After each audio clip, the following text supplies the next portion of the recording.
Linus Wilson, and we are talking about the Witcher Neflix Season 1, Episode 5, Bottled Appetites. In this episode, there are kind of a few storylines. We've got the Geralt and Yennefer and Jaskier storyline, and then we've got the storyline with the Nilfgaardians, the Doppler, and Ciri. So there's going to be spoilers in this discussion. So if you've not watched the episode, you should watch it and then come back to this video. Subscribe and hit the bell notification icon so you don't miss our next video. We cover the Witcher Neflix series. We're doing these my first impressions of the binge watch, and then we'll probably return to topics within season 1 after this initial round of videos. Okay, so let's start with the Nilfgaardians, right? So we see Mousak fleeing Sintra. He's caught by the Nilfgaardians, and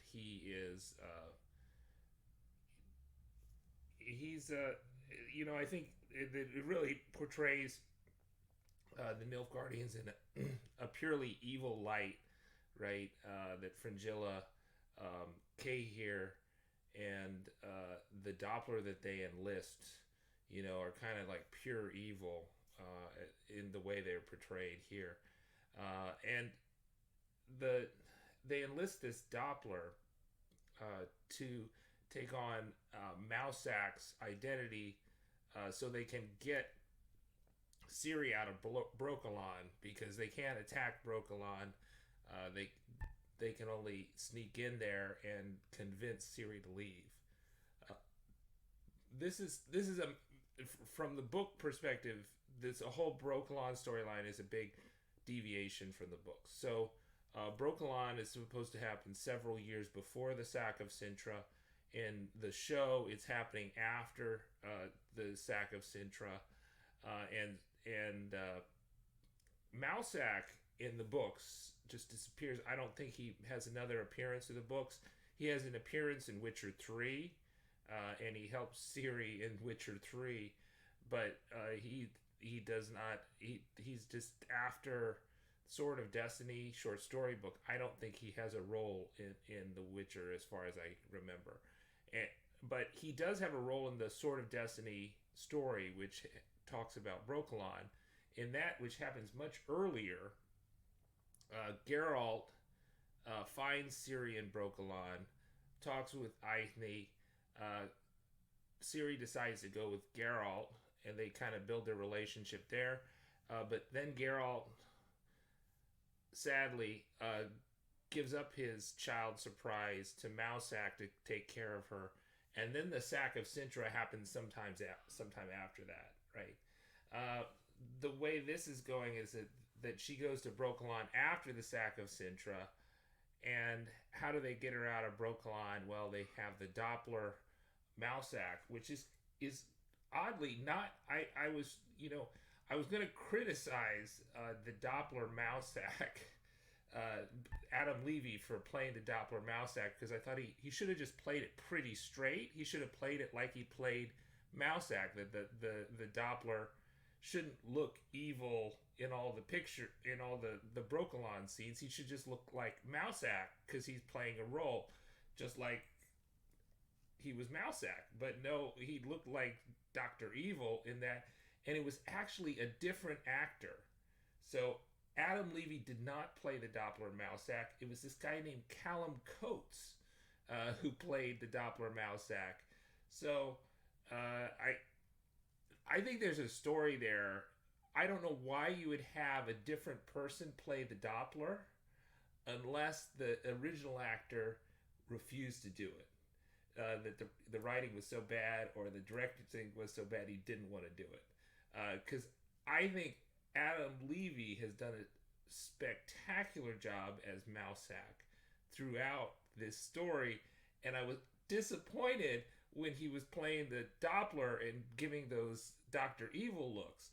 But now I know it wasn't Adam Levy, it was Callum Coates, and you probably can't totally blame the actor. It may have been the written directions and the actual directions by the actual director that had him do those kind of "I'm really evil, I'm up to no good" looks, which we knew because we saw the Doppler kill Mousak and transform into his form. So I was not a fan of that storyline. The other thing I was totally not a fan of the fact that uh, the Doppler can assume all the memories and the knowledge of the person. That is not in the books. That's not in the games. The Doppler totally cannot know the brain or the skills of the person that they are trying to do. I think Witcher 3 players, for example, will be familiar with the main quest with Dudu, the Doppler, and he's always talking. He has to act the part. He feels like an actor. He identifies with the actors because he doesn't know what's in the brain of the person that he's mimicking. He's just he is his own person, and I this is it's a total violation of basically the lore to say that the Doppler knows everything. I think the Doppler is kind of one of those unexplored monsters within the Witcher universe that is so powerful, and they kind of minimize the power with the Dudu story, but if you kind of pushed it to its limits, you would find that the Dopplers would rule the world. So but anyways, so that storyline was not the greatest for me, and I didn't think it was great for the character development of Cahir or Fringilla, but maybe we're supposed to just think they're all just evil Nazis or whatever.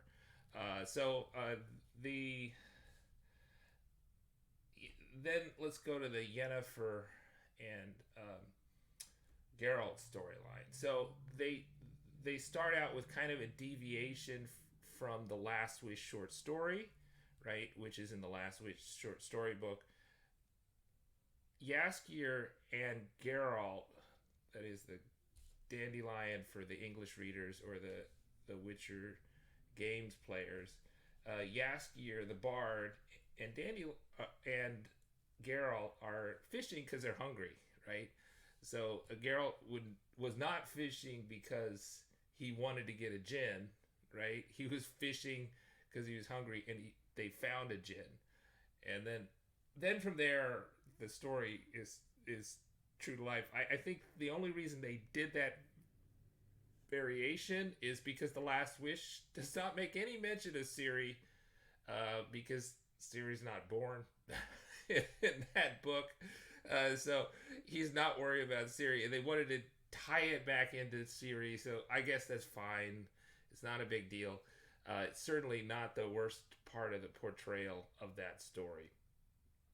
But the Last Wish is kind of a kooky love story, but it is still a love story.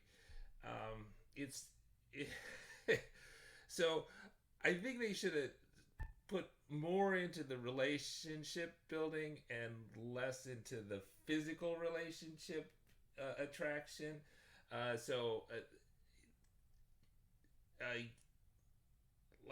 don't like the fact that when they go to the mayor's house, and I think the mayor is the same character except his role is different. In the books he's an ambassador and a traitor, and in this one he's the mayor, but maybe they're kind of merging characters to simplify the story. I'm okay with that, but I don't recall that Yennefer ever said that she was there doing physical favors or sexual favors in exchange for his help, right? I thought that she was just having a fling with him, and it kind of it's just a little icky the way it was done. And of course it was a little more. It was a little more sexualized with the fact that the what Geralt walks into. I don't think that was anywhere in the story. They did keep the apple juice, so I guess that was good. And it is true that Beau Brant was naked when Geralt came in, and so I'm okay with that. You know, she has her own life and she should live it. But I thought that they and then the summoning of the djinn. I don't recall her being naked when she summoned the djinn, but she was in this. So it just kind of it's funny because they're going at it.